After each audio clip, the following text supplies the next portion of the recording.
Olá, bom dia, boa tarde, boa noite. Eu sou Carolina Ferreira, sou pesquisadora fundadora do GPLAN, que é o grupo de pesquisa em literatura de ancestralidade negra. E hoje a gente está aqui para gravar mais um papo dos escurecimentos literários, que é um ciclo em que a gente recebe pessoas envolvidas na feitura do livro, para poder conversar sobre a relação deles com esse objeto, pensando justamente intelectuais afrodescendentes ou vinculados a esse território. Os esclarecimentos literários é sobre a urgência de prestarmos atenção nas perspectivas negras e pretas sobre os fenômenos literários. O título, ele brinca com a oposição aos esclarecimentos, para marcar esse território como um espaço onde a primazia é a ancestralidade negra. E hoje a gente está muito feliz de receber o Fernando Baldraia, que é doutor em História pela Universidade Livre de Berlim, com pós-doutorado pela mesma universidade no Messila Sebrae. Além disso, Fernando é devoto, capoeirista, cavaquinista inepto e amigo íntimo de becos, vielas, bibocas, malocas e afins.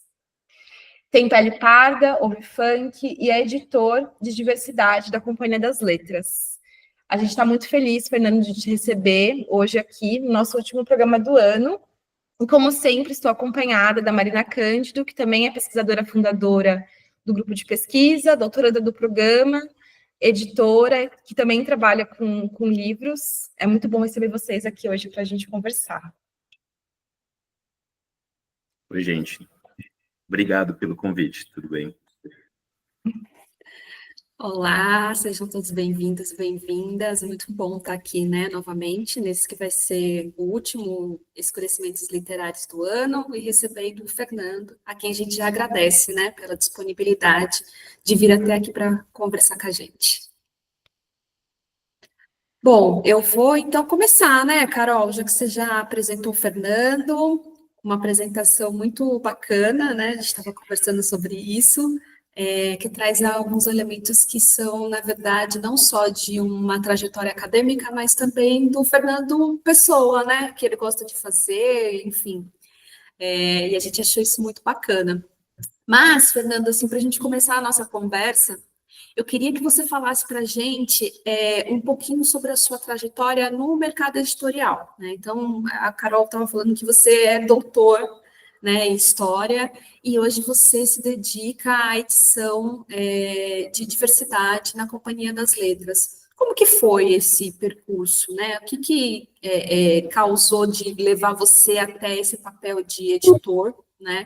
Quem te influenciou? Qual que foi a jornada até você chegar no Fernando Baldraia Editor hoje? Na verdade, é um grande acidente na minha vida. Eu sou editor há pouco tempo, desde 2020, na verdade, desde julho de 2020, então, se vocês tiverem uma boa memória, vocês vão saber que a gente estava no meio da pandemia, de um lado, e a gente estava no imediato pós-George Floyd, porque o assassinato de George Floyd aconteceu em maio. Então, o que ocorreu foi que eu recebi um convite para trabalhar como editor. Claro, outras pessoas se candidataram e tal, mas eu recebi um convite para trabalhar na Companhia das Letras. Eu já conhecia, por conta do campo de pesquisa, eu já conhecia a Lilia Schwartz, eu já tinha conversado com ela em muitas situações, e o que ocorre é que uma série de empresas no mundo inteiro, e a Companhia das Letras é uma empresa transnacional hoje, ela não é uma empresa só de capital brasileiro, ela é parte da Penguin Random House, que é o maior casa editorial do mundo, e teve um processo que todo mundo acompanhou, de um movimento antirracista, que foi inclusive corporativo, e várias empresas se mobilizaram no sentido de contratar profissionais negros. Na verdade, eu entrei nisso. Eu tinha acabado de terminar o meu pós-doutorado, entrou a pandemia, tinha acabado em março, entrou a pandemia, não tinha muito o que fazer. Eu estava, na verdade, preparando umas outras coisas, pensando para onde que vamos na vida, e apareceu esse convite, e é um acidente, mas, por outro lado, depois que eu entrei na editora, eu achei uma coisa muito curiosa, porque eu trabalho muito perto de livros há muito tempo. Eu sou historiador de formação, mas eu tenho um passado de um ativismo de base assim bem importante. Eu fui professor no Educafro, e uma das coisas que a gente mais fez, além de fazer as bibliotecas nos 2 núcleos onde a gente dava aula, estou falando isso de final dos anos 90, começo dos anos 2000, o nosso grande projeto, eu moro na periferia de Osasco, o nosso grande projeto era construir uma biblioteca comunitária, e a gente efetivamente fez isso na época. Então, eu tenho, assim, uma proximidade, eu trabalhei em biblioteca, eu trabalhei em arquivo, eu sempre estive transitando nesse espaço do livro como objeto físico também, conceitual, mas também do livro como objeto físico, de promoção de leitura, de acesso ao livro, mas eu não, e aqui vem onde eu te digo que é um acidente, por outro lado, uma curva interessante na vida. Eu nunca tinha pensado em ser editor de livros. Eu acho que isso diz um pouco, quando a Marina me pergunta sobre as minhas influências, eu posso dizer sem problema nenhum, absolutamente nenhuma. Eu nunca tive uma influência, um farol, alguém que me, olha, eu me guio por esse profissional aqui. O mundo da edição, ainda hoje, ele é um clube muito fechado, ele é uma profissão que é difícil. Eu acho realmente, como que eu posso dizer? Não é louvável, uma palavra melhor. Eu acho um pouco impressionante quando uma pessoa jovem, se eu perguntasse, sei lá, para minha sobrinha, eu tenho uma sobrinha de 9 anos, ou para um primo de 15 anos, o que você quer da vida, ele me respondesse que queria ser editor de livros. Isso era basicamente impensável para a minha geração, assim, de jovens pobres das periferias de São Paulo e do Brasil. Acho muito improvável. Não conheço a única pessoa que dissesse eu quero ser editor de livros. Então, e por outro lado, vocês vejam a incongruência. Eu trabalhei com livros a vida toda, eu sempre fui um leitor muito voraz e tal, mas não sabia, basicamente, muito engraçado, na minha cabeça eu praticamente não sabia que a profissão sequer existia como tal. Foi só com 40 e tantos anos, transitando nesse meio e tal, que eu via saber que existia e recebi o convite para trabalhar, e quando eu entrei, de certa maneira, eu me encontrei. Assim, falei, não, isso aqui deixa comigo, eu gosto, acho que sei fazer, e tô aí. É mais ou menos isso, mas realmente um acidente, não foi nada muito planejado. Fernanda, muito interessante te ouvir, assim, até porque, como eu comentei antes da gente começar a gravar, na segunda jornada do grupo, a gente teve uma mesa falando sobre a Lei 10.639, né? Uhum. Pensando o impacto dessa lei para além da educação, né? Como essa lei influencia também o mercado editorial, né? E um dos convidados da mesa era o professor Jorge Augusto, né, que é um super parceiro nosso aqui do grupo de pesquisa, e ele estava justamente falando, né, que a lei ela tem a sua importância, porque ela de alguma forma obriga, né, que as escolas elas façam para os alunos as questões envolvendo a cultura negra, né, na história, na literatura e tudo mais, mas que a gente precisava pensar que não bastava só isso, né? Era preciso que as pessoas negras fossem envolvidas em toda a cadeia do mercado editorial, para que a gente consiga que esse trabalho seja feito de uma forma completa, assim, né? E aí a gente entrou nessa discussão justamente sobre profissionais negros nas editoras, assim, né? E fiquei pensando numa questão, assim, que eu acho que é um pouco desse lugar, que é essa grande encruzilhada entre você, historiador, uma pessoa que já tinha um engajamento, trabalhava com livros de certa forma, né, e você hoje dentro do mercado editorial de uma forma mais tradicional, assim, como que era na sua formação de historiador essa questão de ter o contato com autores negros, assim, sabe? Porque a gente percebe que nos últimos anos você vai nas livrarias, você encontra muito mais autores, as editoras elas estão se preocupando mais com essa autoria, né? E a gente sabe que não tem a ver com a produção em si, porque pessoas negras escrevem desde sempre, né? A nossa produção ela só não era publicada, ela só não estava nas lojas, né? E como que para você é hoje saber que você, de certa forma, é um vetor dessa disseminação, sabe? Desses autores, dessa produção, numa grande editora, que eu acho que também é um ponto bastante relevante, né? Que tem alcance. Bom, a minha formação foi a formação de quase todo mundo que estudou no final dos anos 90, começo dos anos 2000. Eu entrei na graduação em 96, não, 97, e a gente tinha eu nem diria que você tem um currículo que é branco. A questão de se discutir as relações raciais dentro da formação intelectual não estava dada como está dada hoje. Então, por isso que é até um bom anacronismo dizer que o currículo era branco. Ele não era nem branco, ele era currículo e ponto. Uhum.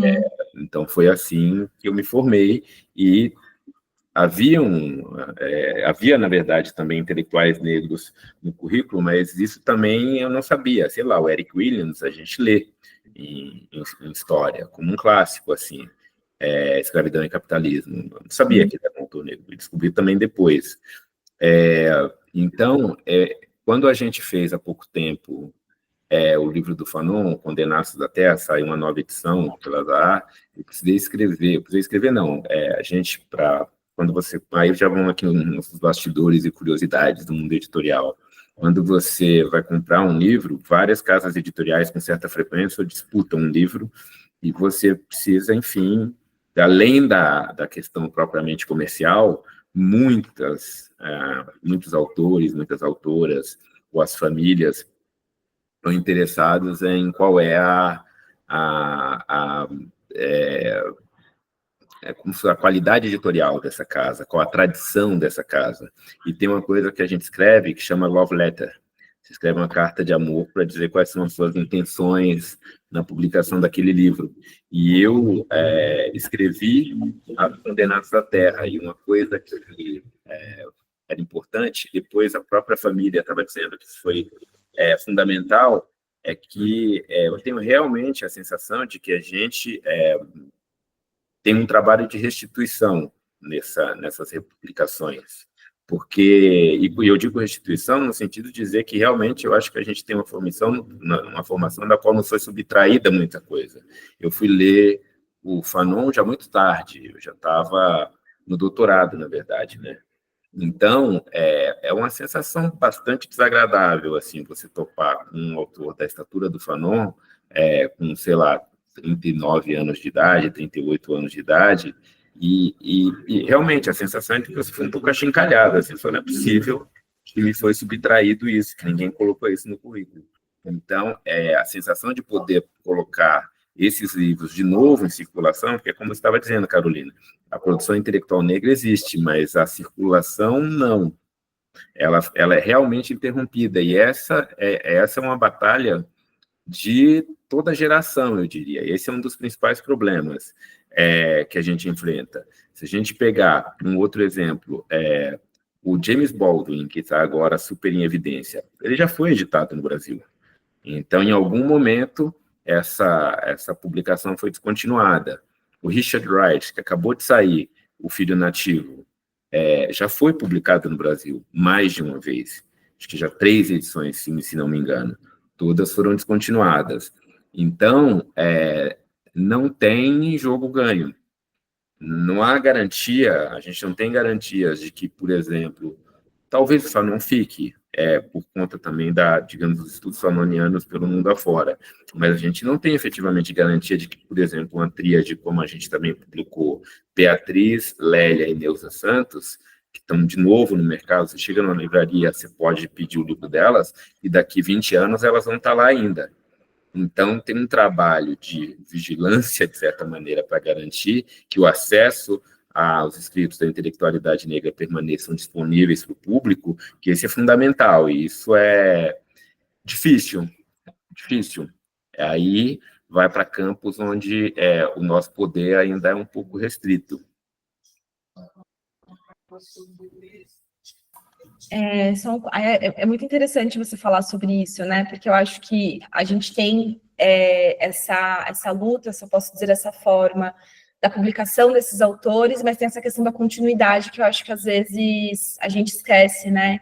E é muito curioso perceber como esses autores eles foram publicados e eles acabam depois saindo de circulação, assim. Quando eu vi que o Richard Wright ia ser reeditado, eu fiquei muito feliz, né? Porque eu tive uma tradução antiga dele, que inclusive era do Monteiro Lobato, e eu fiquei muito abismada, assim, porque na minha cabeça ele nunca tinha sido traduzido para o português, ele não tinha sido publicado no Brasil, mas na verdade ele já tinha sido, né? E, enfim, questões aí.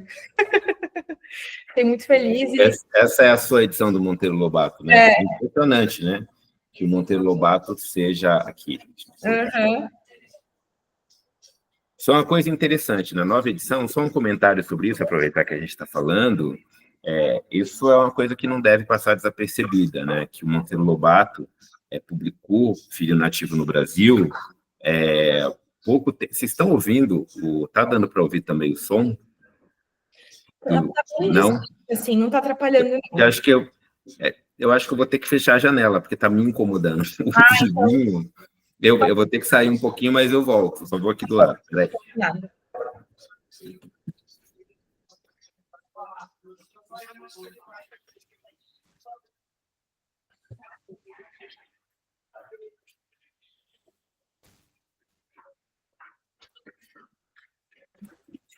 Vicissitude dos programas ao vivo, gente. O vizinho colocou o funk aqui sexta-feira, essa hora, as pessoas terminaram o expediente e estão curtindo, corretíssimo. Mas só para voltar,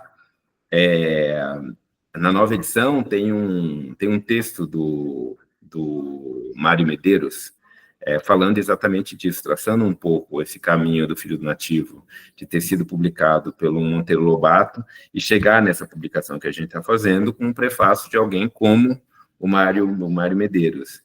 Então, eu acho que esse tipo de trabalho também é fundamental, de como é que a gente retoma a tradição intelectual negra e coloca ela para ser interpretada por intelectuais negros.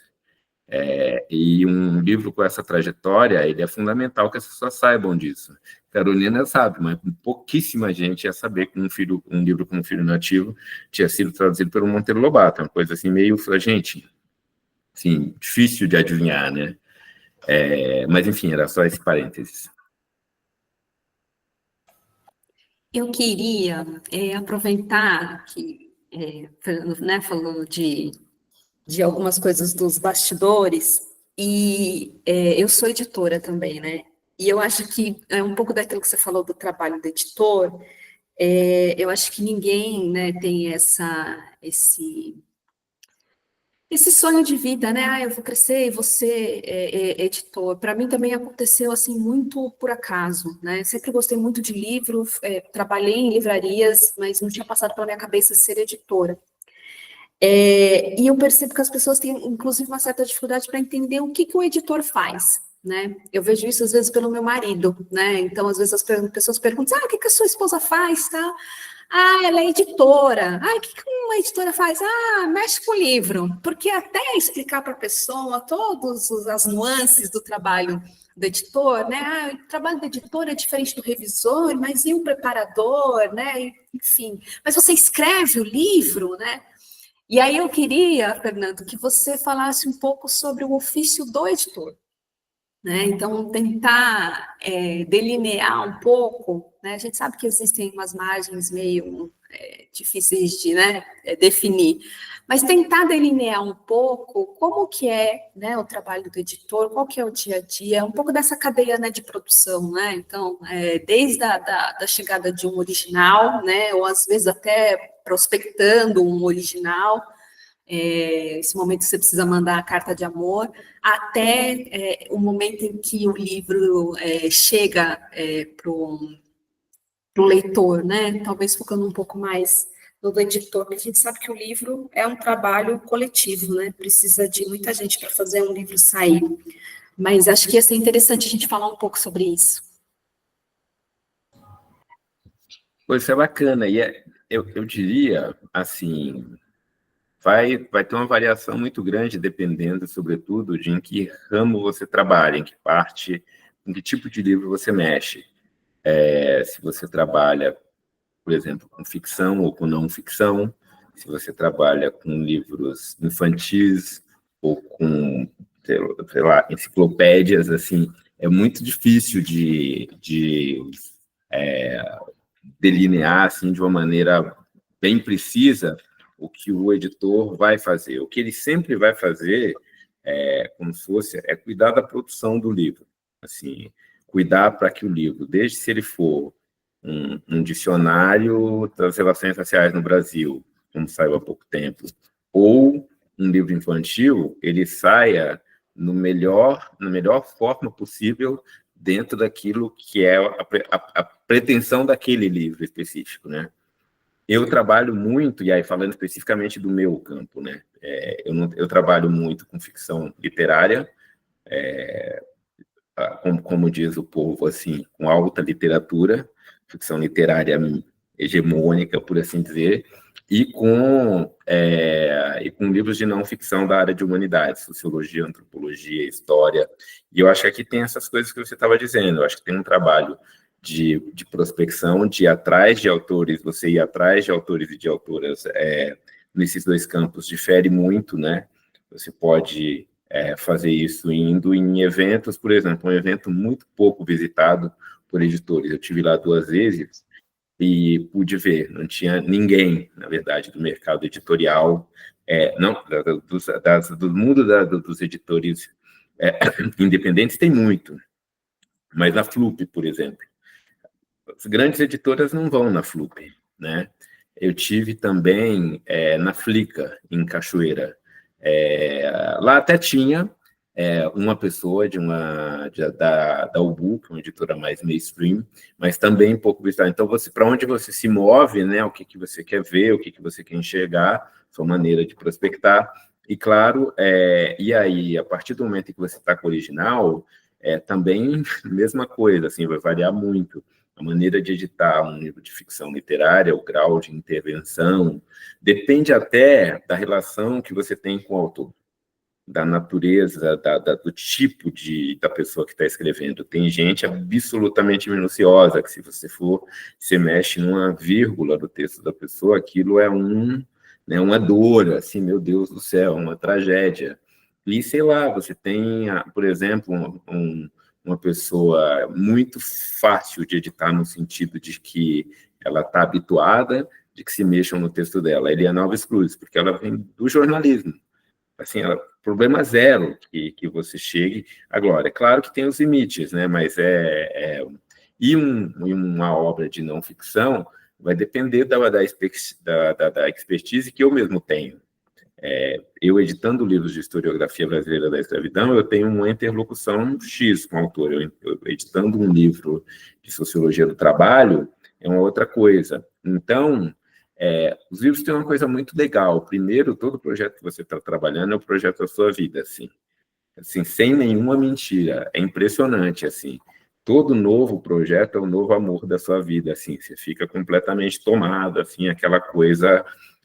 para sair nisso que eu estava dizendo para vocês, que é o melhor possível dentro do que aquele livro pode ser, né? É como se você quisesse extrair o potencial maior daquele livro, daquele autor, daquela obra, naquele espaço que ela ocupa, é infantil, é não ficção, é ficção literária, é ficção mais comercial, menos comercial, é uma obra inteiramente conceitual. Por exemplo, eu editei o último livro da Denise Ferreira da Silva, entender bem, né, qual que é que esse livro pretende, né, e aí vamos editar. E depois dessa fase, você passou por essa fase, procurei, entendi como é que é o trabalho de edição, dentro do texto, na relação que você estabelece com o autor, tem depois que o negócio está pronto, porque, em alguma medida, a gente também é muito responsável pela promoção do livro, por conversar com jornalistas, por fazer uma espécie de lobby pelo livro, né? De como é que um livro vai parar, uma autora vai parar, sei lá, na Flip, como é que ele vai entrar na feira da 451, ele vai receber ou não uma resenha, em quais lugares. Isso depende, de um lado, evidentemente, da força econômica das casas editoriais, e aí você trabalhar na Companhia das Letras, você trabalhar na Record, você trabalhar na Todavia, na Autêntica, em Minas, faz diferença, evidentemente, a entrada que você vai ter, mas também todas essas casas têm editores e a própria Companhia das Letras é enorme. Então, quer dizer, se você não trabalhar para promover o seu livro, assim, eu sei lá quantos livros são editados todo mês, milhares, assim. Vai ser mais um livro lá na estante. Então, tem essa luta aí depois para você promover, né, para colocar o seu livro né, tornar ele de conhecimento público e tal. Que também dá um trabalhinho. Então, às vezes dá até a impressão, em alguma medida, eu tenho só 4 anos de edição. Eu não sei quando é que um livro se torna maior de idade e vai cuidar da própria vida, mas, por enquanto, praticamente todos os meus livros que eu editei até agora, eles ainda necessitam de algum grau de cuidado, de promoção, volta, resgata, onde é possível pôr e tal. E aí eles ficam assim por muito tempo. Tem um aspecto que eu acho interessante da sua fala, né? Porque a gente também está falando que o trabalho da editora é esse trabalho de promoção, né? E nem estava no roteiro essa pergunta, assim, mas queria que você falasse um pouco mais sobre essa relação com os leitores, sabe? Porque, enfim, eu fiz um trabalho já com curadoria de eventos em livraria, e era muito angustiante para mim, assim, porque são muitos livros de muitas editoras saindo, muitas coisas interessantes rolando, mas para mim era muito interessante, por exemplo, ver as pessoas conhecendo os livros, sabe? Pessoas que às vezes iam porque frequentavam muito e acabam se deparando com uma leitura que elas não esperavam e tal. Queria que você falasse um pouco como tem sido esse contato dos leitores e leitoras brasileiros com esses autores negros, assim, se você tem sentido que essa recepção tem sido boa, porque eu acho que no grupo a gente pensa muito nesse trabalho também de formação, de apresentar para os leitores os livros, né? E é um assunto que acho que pode ser interessante para a gente conversar um pouquinho. Quem tem uma ideia um pouco mais aprimorada da relação entre obra e o leitor são os autores, porque eles que recebem, sobretudo, os feedbacks dos leitores. E alguns autores alguns são mais generosos e vão compartilhando isso com a gente. Mas eu gosto muito, como eu estava dizendo, eu vou nos eventos um pouco mais das margens, e uma coisa que eu gosto de frequentar, exatamente por causa disso que você estava falando, é clube de leitura. Então, de vez em quando, sempre que eu posso, e eu posso com alguma frequência, eu vou num clube de leitura, normal, assim, como um anônimo, encosto lá e vou ouvir as pessoas falando dos livros e tal. Então, e você também se desveste um pouco desse lugar, você tenta, por um certo momento, não pensar como editor, né? Simplesmente senta. Porque clube de leitura tem essa coisa bacana, assim, mais horizontalizada. Mais horizontalizada não, esse é o princípio de um clube de leitura, né? Não tem leitura errada, leitura certa, não tem limite para você dizer como é que você fala do livro. Então, eu tento ter... E a partir daí, tanto do que as pessoas que eu edito me passam com relação a alguns livros, mas isso é um pouco ilusório, porque, evidentemente, as pessoas tendem a compartilhar as impressões positivas que recebem. As pessoas também tendem a compartilhar, depois não escreve para o autor para falar assim, o livro, nossa, que horror, eu não sei nem por que eu li o seu livro. Então, quer dizer, o feedback que os autores recebem é muito bacana, mas eles quase sempre são positivos. O clube de leitura, às vezes, permite aferir melhor. A gente está, no momento, pensando assim, a autoria negra no Brasil, está bastante evidente que ganhou um outro lugar. A gente tem, e talvez isso seja uma coisa bacana de se perceber, que está rolando, a gente pensar como é que está a autoria negra no Brasil, a diversidade no Brasil. Acho que a primeira coisa que eu faria é tirar, não exatamente tirar completamente, mas tirar um pouco a palavra Brasil dessa jogada, tirar mercado brasileiro dessa jogada. Porque o que está acontecendo é essa interconexão cada vez maior do debate brasileiro com os debates de fora. Como eu estava dizendo, eu entrei para a editora num momento de mudança transnacional, de um grande debate sobre antirracismo. Não dá para desconectar a ascensão de autores como Jefferson Tenório, por exemplo, mesmo Itamar, que também foi um pouco uma leitura obrigatória durante a pandemia, ficou aquele frenesi desse contexto mundial, global, de debate sobre antirracismo, sobre colonialismo, se você repensar, digamos assim, o lugar da Europa no cânone, tem uma série de debates que não estão só aqui. Então, quer dizer, e isso está produzindo uma coisa interessante. O mercado brasileiro, mas o mercado dos países periféricos, ele sempre foi muito pautado pelo dos países que estão no centro mais rico do capitalismo. A gente olhou sempre muito para os Estados Unidos, a gente sempre olhou muito para a França, mas os Estados Unidos muito.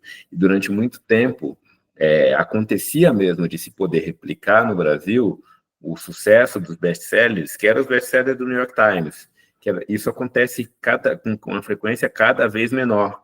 E isso tem a ver, não porque o Brasil está ficando mais brasileiro, mas, pelo contrário, ele está ficando mais interconectado, mas outros debates, digamos assim, como se outras populações estivessem mais interconectadas. As pessoas negras estão lendo James Baldwin, estão lendo Richard Wright, e assim como a gente está conseguindo também, o livro da Eliana Alves Cruz, por exemplo, foi vendido para os Estados Unidos. Já foi vendido para o Canadá. Então, quer dizer, está rolando uma coisa aí que às vezes a gente tem a impressão de que é um fenômeno brasileiro, eu tenho a impressão que esse é um fenômeno transnacional. E especificamente no que diz respeito à literatura negra, isso eu diria que, para levantar como uma hipótese, é uma coisa bastante evidente, que o que está acontecendo é uma tentativa de uma conexão muito mais afrodiaspórica, de se entender a presença também por exemplo, do Fanon, e de se pensar o Caribe. Na minha geração, o Caribe não existia, sei lá, Caribe era praia, gente. Aí você pensar o Fanon, você pensar o Glissant, você trazer essas vozes, a Jamaica Kincaid, que escreve nos Estados Unidos, mas também tem um passado caribenho, o Stuart Hall, mesmo Paul Gilroy, que escreve o Atlântico Negro, mas também vem de uma família jamaicana. Então, eu acho que a recepção dos autores negros quase se fosse fazer um paralelo meio aqui, que pode ser completamente equivocado, mas é um pouco o que aconteceu com a música, de como é que o hip-hop se tornou um fenômeno transnacional e começou a produzir uma comunicação das identidades negras de uma maneira muito global. Isso parece que está se ensejando isso na literatura. Então, a receptividade, o aumento de leitores, de traduções e etc., de uma recepção maior, é parte, talvez, de um fenômeno que a gente está começando a ver se desenhar agora. Pode ser que não se mantenha, mas o que eu gosto de olhar é em que medida isso talvez tenha pouco a ver com o Brasil e tenha a ver com outras coisas que estão rolando no mundo inteiro.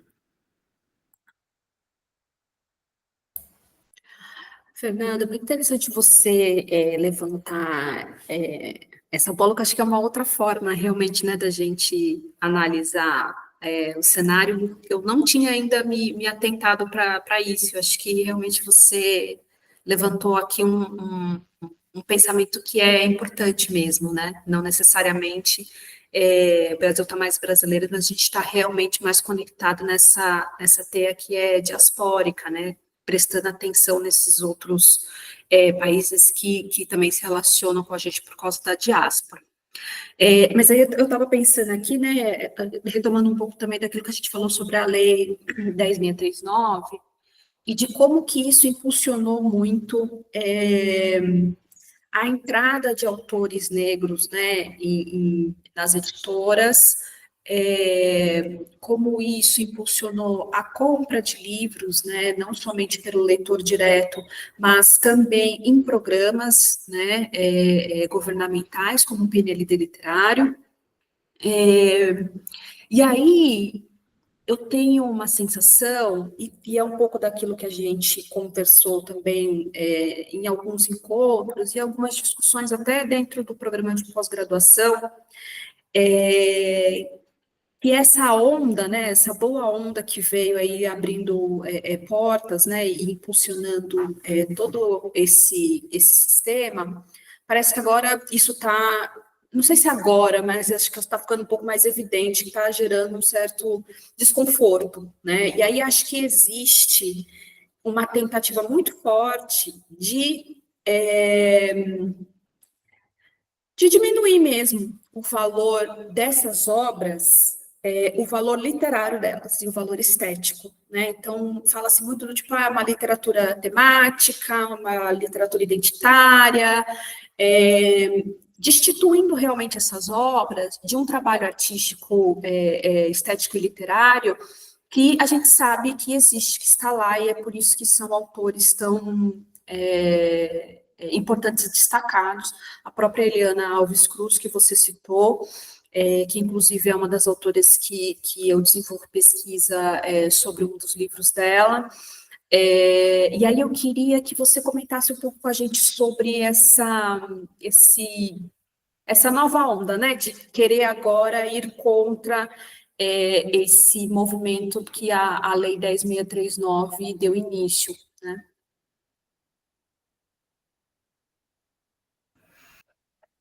É um movimento. E aí a mesma coisa, assim, eu acho que tem um movimento. A gente pode pensar que a ascensão da extrema-direita no mundo inteiro está, de certa maneira, conectada com isso. E, pelo menos em alguns países, as pessoas estão falando assim, abertamente de um retrocesso bastante pronunciado. Nos Estados Unidos, isso está, digamos assim, é o debate do dia, assim. E se o Trump ganhar a eleição agora no dia 5, talvez se confirme que, efetivamente, nos Estados Unidos, a gente está num momento de retrocesso que tem a ver com isso que você está falando e as repercussões políticas que a gente pode ter no Brasil de uma vitória do Trump nos Estados Unidos são mais ou menos evidentes, dado que a gente já teve aqui durante o governo Bolsonaro. Então, eu acho que tem essa... É uma pergunta difícil, ela tem várias frentes. Eu acho que no campo político, evidentemente, a gente tem um retrocesso. Isso se reflete, como eu estava dizendo, se em 2020 a gente teve, do ponto de vista da atuação das empresas, um avanço, uma tentativa de um alinhamento de uma política antirracista, da abertura de departamentos de equidade e inclusão em várias empresas ao redor do mundo, a gente está assistindo isso agora. No campo da política está acontecendo aquilo, no campo corporativo está acontecendo coisa parecida. Não só nos Estados Unidos, mas, veja, dada a interconexão econômica, eu falei para vocês no começo que a própria Companhia das Letras é uma editora que também é parte de um conglomerado transnacional. E isso interferiu. Então, quer dizer, se empresas fecham seus departamentos de equidade e inclusão nas suas sedes, isso se reflete também nas filiais, né? E a própria influência que isso tem. Então, no mundo corporativo também está havendo assim, uma queda pronunciada das políticas de diversidade, de equidade racial. Eu acho que a gente tem... É possível observar esse mesmo movimento de uma maneira bastante evidente no articulismo dos jornais. Você já tinha um certo grupo de articulistas dos grandes jornais que faziam uma crítica do chamado identitarismo já há muito tempo, desde que, antes de que essa espécie de categoria de educação de acusação tivesse sido fundada. Quem diz isso é o Luiz Augusto Campos, o sociólogo da UERJ, que a categoria identitarismo, identitário, se tornou uma categoria de acusação, na verdade. Já muito antes disso, desde o começo do debate sobre cotas na virada dos anos 2000, já tinha críticos, né, de ações afirmativas, etc. Mas me parece que agora, tanto os críticos conservadores, porque a extrema-direita nem se dá o trabalho, praticamente, de fazer essa crítica, mas tanto os críticos liberais conservadores estão se alinhando a um certo progressismo de esquerda, e eu acho que está se configurando, efetivamente, uma pauta bastante consolidada de decretar o identitarismo como uma espécie de grande culpado pelo não avanço da esquerda. E isso vai ter seus desdobramentos. Então, eu acho que você tem razão, e aí eu abri tanto o leque só para dizer que eu acho que no corpo das coisas todas, a oposição à Lei 10.639 acaba talvez passa longe de ser o menor dos nossos problemas, mas é como se a implementação da lei tivesse seus próprios problemas, já desde que ela foi criada, e o principal deles é, evidentemente, que você não consegue produzir conhecimento por decreto, né? Decreta uma lei hoje, de que amanhã, que a gente, olha, a partir do ano que vem vai ter história negra, afro-brasileira, indígena nas escolas, e o professor aparece formado em história. Esse é o grande dilema dessa lei. A gente sabe disso, sabe que a lei é importante para você fazer a demanda, mas sabe que ela também, de certa maneira, cria uma espécie de ilusão, assim, de que a demanda foi em alguma medida atendida, quando ela não foi. Sem contar que é uma coisa, eu não sei vocês, mas tem uma certa dose de... ao passo que eu sei da importância da lei, que a gente não tem muita margem de manobra, tem determinadas coisas que a gente precisa fazer dentro daquilo que está dado, é muito estranho você falar, olha, que a gente quer que a nossa história seja ensinada porque é lei. Gente, mas por que é lei? Você precisar dizer que, olha, tem que dar porque é lei, é assim, uma espécie de... Eu vou usar uma expressão péssima, e não é isso, mas é só porque é a expressão que vem à mente, é quase que uma espécie de humilhação intelectual. Falando, não é porque tem que ensinar essa história aqui, vamos retomar a Beatriz Nascimento e ver o que ela escreveu dos quilombos e tal, mas porque está na lei. Falei, gente, pelo amor de Deus, né? Na verdade, a lei que deveria ser o penduricalho. Assim, a lei existe, sei lá por quê, só porque a gente precisa, eventualmente, de um mecanismo legal para fazer com que as coisas mais elementares aconteçam. Mas o fato de dizer que a gente precisa respeitar uma lei para poder ter acesso à nossa própria história é uma coisa profundamente deprimente, assim. Mas, enfim, pronto, falei, como diz o povo. São muitos assuntos, né? E é muito curioso como falar sobre o trabalho de editor e falar sobre essa sua trajetória, essa atuação, ela acaba levando a gente para muitos caminhos, né? Então, no fim das contas, o trabalho de editor, que acho que é um pouco do que eu estou aprendendo aqui hoje, é um trabalho também, de alguma forma, sobre arquivo, né? Porque quando você vai falar, por exemplo, sobre o Richard Wright, você vai falar da tradução do Monteiro Lobato, quando você tem essa perspectiva, né, de que essas pautas elas vieram com mais força por conta dos acontecimentos nos Estados Unidos no período da pandemia, por conta do George Floyd, né, são nuances ali muito interessantes para que a gente compartilhe também com as pessoas, né, para que a gente entenda que o mercado editorial, ele é um mercado, né, que está ligado a essas pautas políticas e sociais externas, né, que não é só uma grande magia, assim, né, acho que é uma discussão muito interessante. E aí, voltando um pouco numa coisa que você falou, que eu achei muito bonita sobre a carta de amor, que eu não sabia, e você falando que cada projeto acaba sendo, né, um novo amor. Queria que você falasse um pouco sobre se tem algum projeto, algum livro específico que tenha sido um marco, assim, na sua trajetória, e se você puder contar um pouco da história também, acho que é uma coisa interessante da gente compartilhar. Essa é uma pergunta difícil. Bom, como eu sou um neófito na coisa, eu ainda talvez não saiba quais foram os meus grandes amores, mas eu acho que tem o começo foi muito importante, porque foi muito simbólico, ele foi, de certa maneira, escolhido. Então, o primeiro livro, dividindo em ficção e não ficção, o primeiro livro de não ficção que eu editei foi um livro que se chama exatamente Em Busca da África, que é um livro do Mantia Diawara, uma tradução de um livro do Mantia Diawara, que é, assim, fabuloso. Plenitude, modernidade, de fato, uma história de um intelectual que volta à África muitas décadas depois de ter saído de lá num contexto ali das disputas e das guerras pós-coloniais, e vai olhar para essa África um pouco como alguém de dentro e alguém de fora. Ele vai intercalando um relato de viagem, tem uma prosa de relato de viagem, uma prosa analítica, assim, retomando pensadores, retomando inclusive o Richard Wright, que foi uma pessoa que pensou muito o lugar dos negros e da África na modernidade. Então, o fato de ter começado, assim, o primeiro livro que eu editei foi Em Busca da África, e foi o primeiro autor que eu encontrei, assim.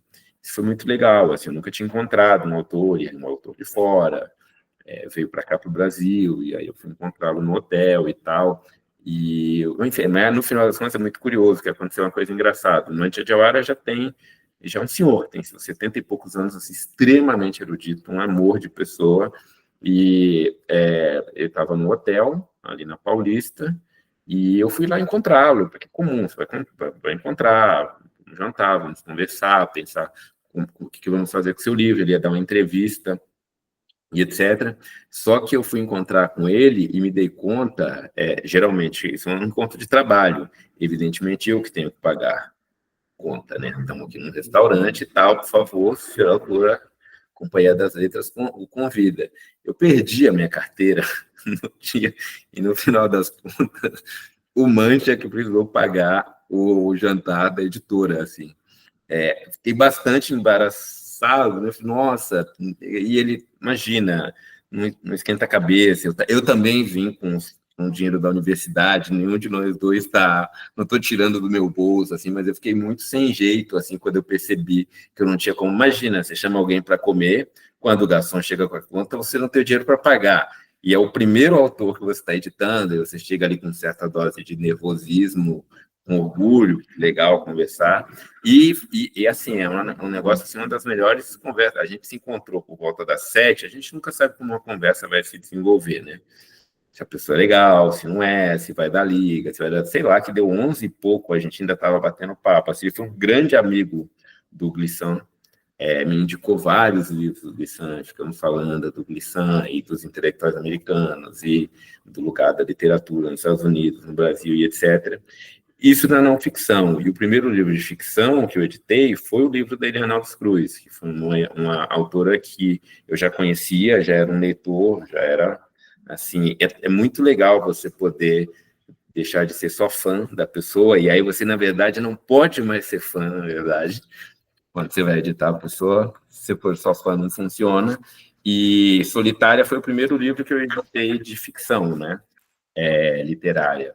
E foi também, assim, uma coisa muito importante, assim, para mim, assim, pessoalmente, inclusive, conhecer Eliana e sentar, e geralmente a gente compra um romance, uma divisãozinha assim, um projeto de não ficção é comum você comprar o projeto. Como um projeto de doutorado, um projeto de mestrado, a pessoa te desenha e fala, eu vou fazer isso aqui. Fala, não, massa, posso comprar os direitos antes de você escrever.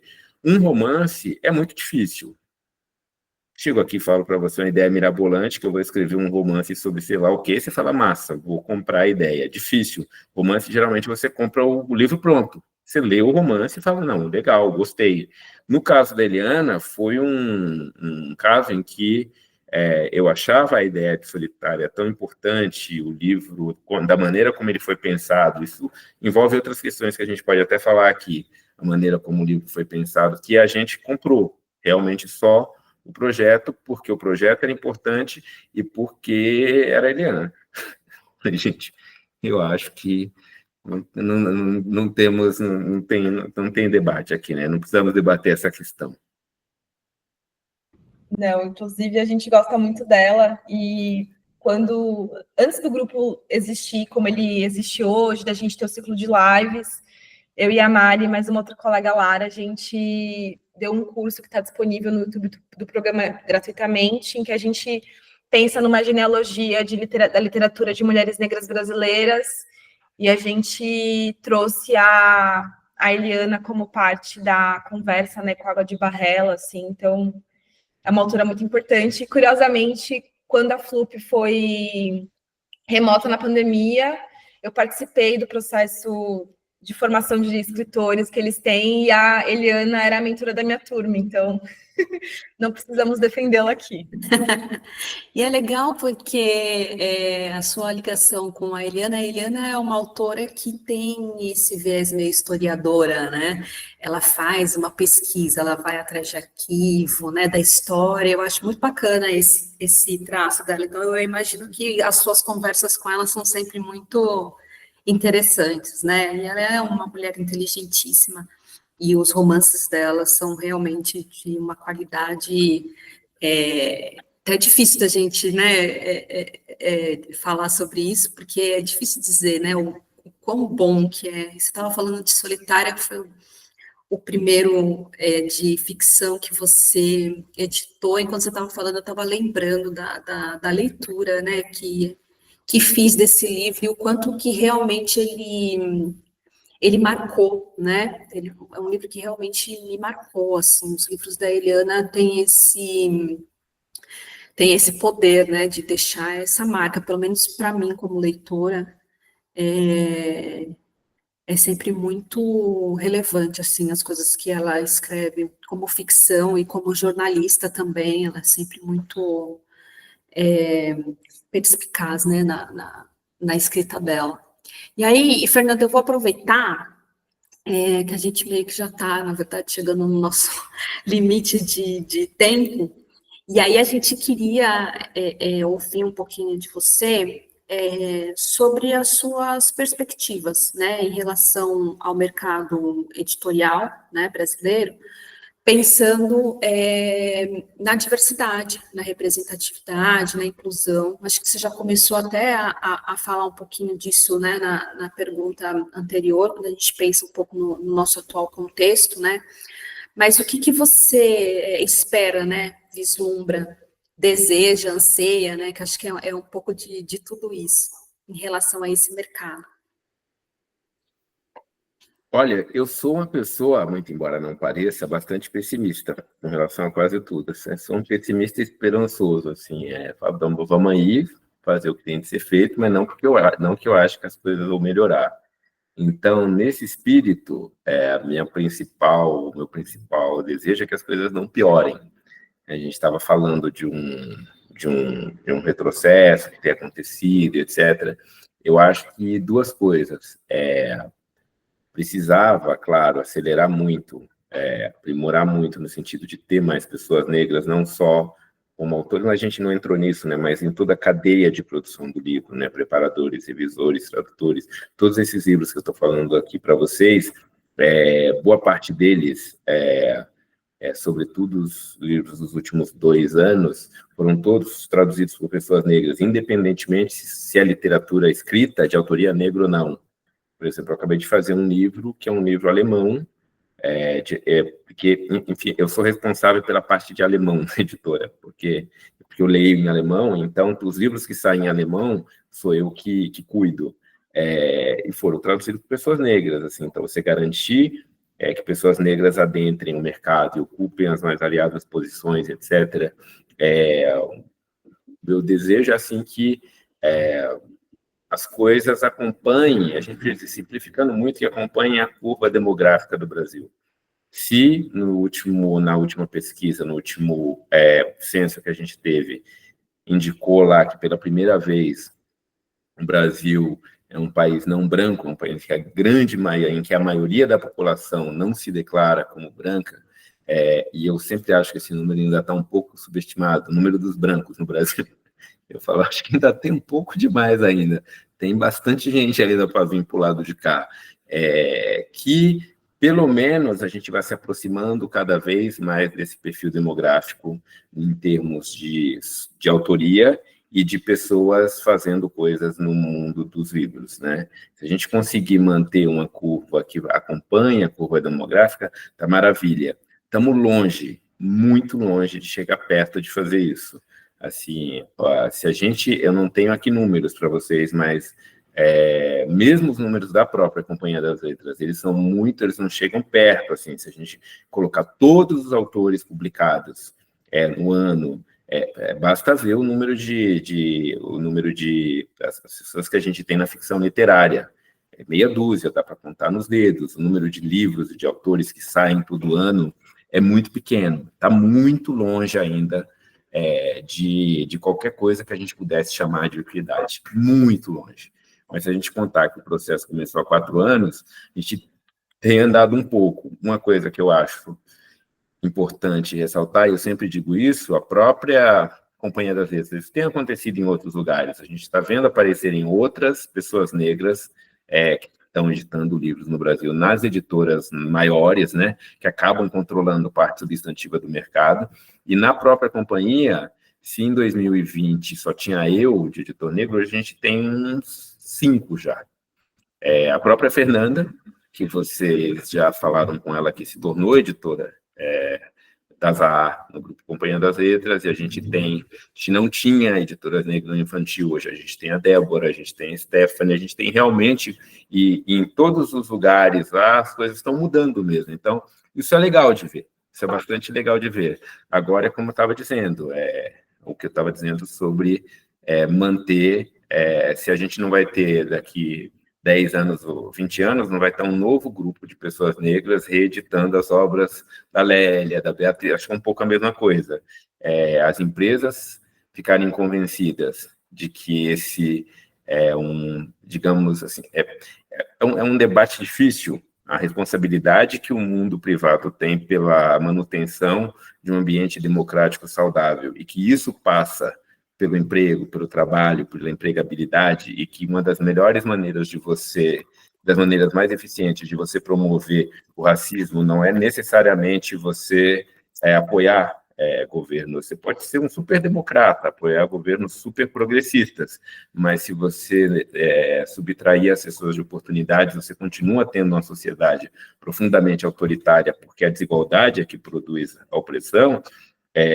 Isso não dá para... Isso, digamos assim, é o que eu queria que permanecesse, né? Por hora, está rolando. Até quando? Não sabemos.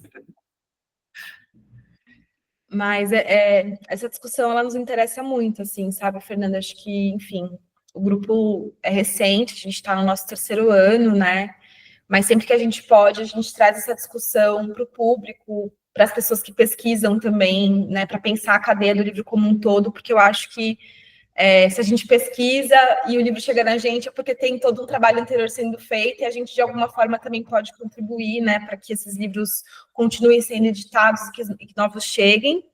Então, queria dizer que essa foi, pelo menos para mim, a primeira conversa de muitas, assim, acho que tem muitos assuntos que a gente poderia ter explorado e coisas que a gente poderia ficar horas conversando aqui, mas foi muito bom te ouvir, conhecer mais o seu trabalho, saber do seu dia a dia, né? E esperamos também te receber aqui enquanto historiador, afinal de contas, você tem esse outro lado também.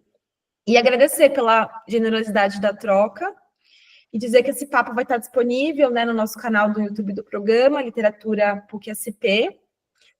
E queria que a gente, enfim, desse uma rodada de despedidas.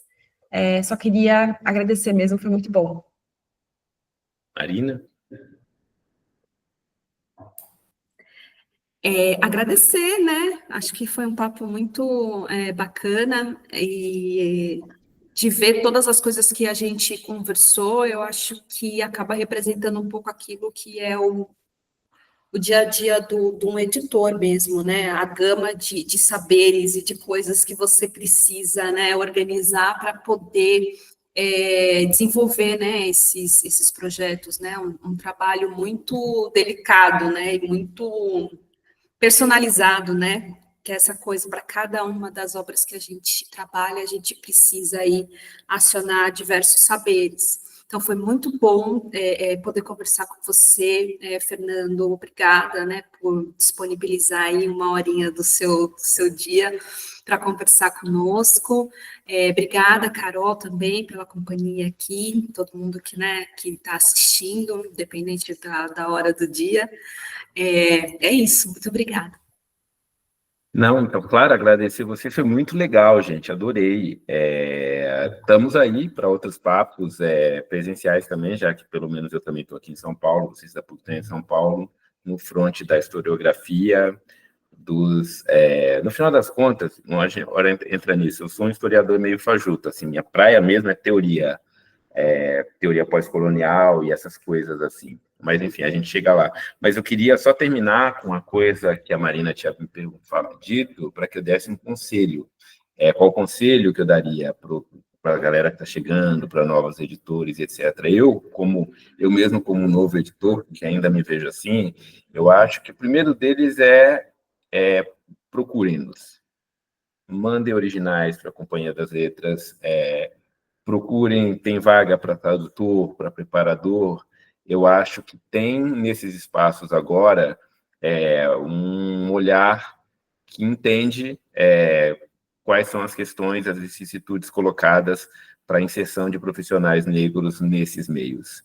E a principal delas é entender que todos nós, em alguma medida, somos outsiders, a gente precisa chegar, precisa aprender, precisa entender como é que funciona, precisa ser protegido no sentido de trabalhar em outra velocidade, de trabalhar com mais treinamento, de trabalhar com mais suporte, de trabalhar com...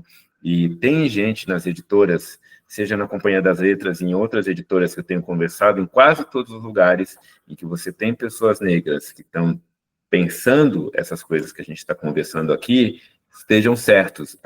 Elas podem até não dizer, mas elas estão cientes de coisas que precisam ser feitas para que vocês possam chegar e possam permanecer nesses espaços. Então, voltando na primeira coisa que eu disse, eu nunca tinha pensado em me tornar editor. Na verdade, agora, se você pensa, se você ouviu essa conversa, se você... Vai lá, porque o fato de ter pessoas negras nesses espaços realmente muda a maneira como um bocado de coisa funciona e permite que esse trabalho de mudança que a gente estava falando, de mudança gradual, efetivamente aconteça. É um pouco, para falar assim, gíria, que eu adoro, o rolê é esse. Também. Obrigadão. Obrigada. Muito bom te conhecer, muito bom conversar com você, e é isso. Tchau, gente. Valeu, gente. Obrigadão. Beijo. Tchau, tchau.